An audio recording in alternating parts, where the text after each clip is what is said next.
Hello world, Satonic here, back with more hacking news. I've been on a bit of a break the last few weeks whilst I recover from dental surgery I had, but I'm back to normal now, well, apart from having a bit of a lisp, and overall I just feel like I sound like I'm drunk 24/7. Hopefully that goes away soon. Until then, I guess you have to put up with my speech impediment, I'm afraid. But anyway, let's crack on with the hacking news. North Koreans are hacking Internet Explorer on toast is a sentence that, well, needs some explaining. So Internet Explorer may be long dead as a standalone browser, but some software still uses it. For instance, Toast. Toast is just a generic term for non-obtrusive notifications that pop up in the corner of your screen, and no, I have no idea how they came up with that name. Whilst some flavours of Toast might be useful, a lot of Toast is not. Toast ads in particular are something you might have come across when trying to fix an older family member's computer. Your nan installed some free software, which came with a side order of adware, and now every 2 minutes she gets an irritating ad in the corner of her screen. What you're seeing here is really just a very small browser window, which might be based on Internet Explorer. So if there's some old vulnerability in IE, it could be exploited right in this window. And researchers at AnLab discovered that North Korean hackers are doing just this.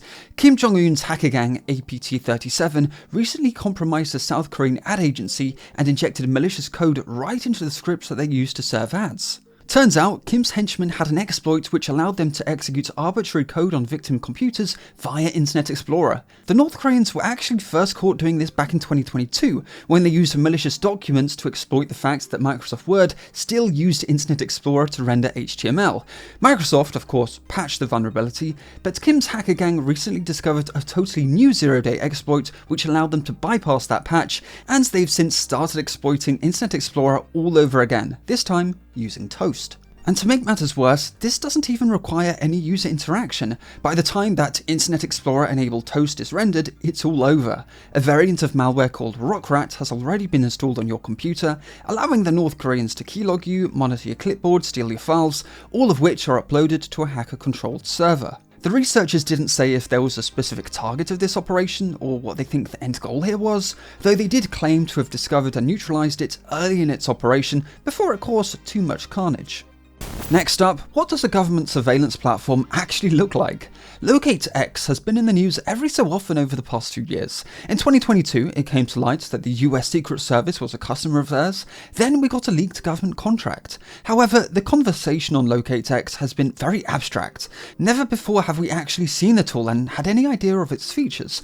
Until now, when the privacy company Atlas hired a private investigator to, well, do some investigating. LocateX is only supposed to be used by law enforcement or government contractors, but the private investigator told the company's sales rep, I don't work for the government right now, but I might in the future.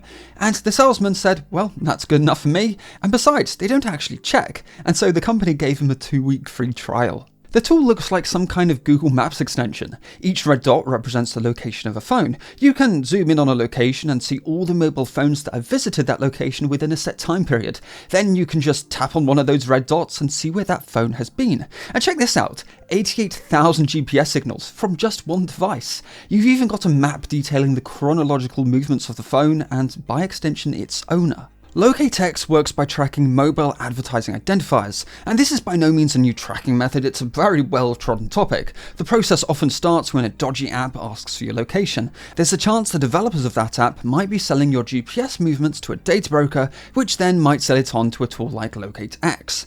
The tool doesn't reveal any personal information on who owns the phone behind each red dot, but it's often not hard to figure that out. I mean, LocateX has a night mode, which shows the GPS location of a given phone during each night, which, let's be honest, is probably going to be 2 feet away from its owner's head, and now the feds know where you live. To make matters worse, law enforcement does not need a warrant to use this tool. However, there are limits on its use. Leaked terms and conditions of the tool reveal that the company behind it demands that LocateX data may not be used as the basis for any legal process in any country, nor may the LocateX data be cited in any court investigation. However, there are worries that it could be used by law enforcement in parallel construction, as in, whilst data obtained through LocateX can't directly be used in an investigation, the feds could start an investigation based on data gleaned from the tool and then gather the same evidence by more traditional means of surveillance, effectively masking LocateX as the original source of data. Next up, if you're going to hack the US government in person, maybe put some effort into a disguise. So back in January, the SEC, that's the US government agency responsible for regulating financial markets, tweeted that they had granted approval for Bitcoin ETFs. Without going into the weeds, this was a massive deal, because it meant that Bitcoin could now be traded on financial markets as easily as stocks and shares, making it really easy for boomers who don't understand private keys to get in on the crypto hype. As a result of this announcement, the price of Bitcoin quickly jumped by $1,000, before crashing by double that. Because it turns out this was all BS. The SEC's Twitter account had actually been hacked and used to facilitate a pump and dump scheme of historic proportions. But now, one of the miscreants behind all this has been arrested and charged. Eric Council Jr., who also goes by Ronin, a giant schnauzer, and Easy Money, didn't act alone. He and his co-conspirators are alleged to have identified the particular employee at the SEC who controlled its official Twitter account, identified in court documents only as Victim CL. Mr. Easy Money is then said to have created a fake ID in the name of Victim CL, but using his own real face. He then headed out to a physical AT&T store in person to perform a SIM swap. Mr. Easy Money apparently pretended to be an FBI employee who just so happened to have broken his phone and needed a new SIM card, a story which AT&T totally believed.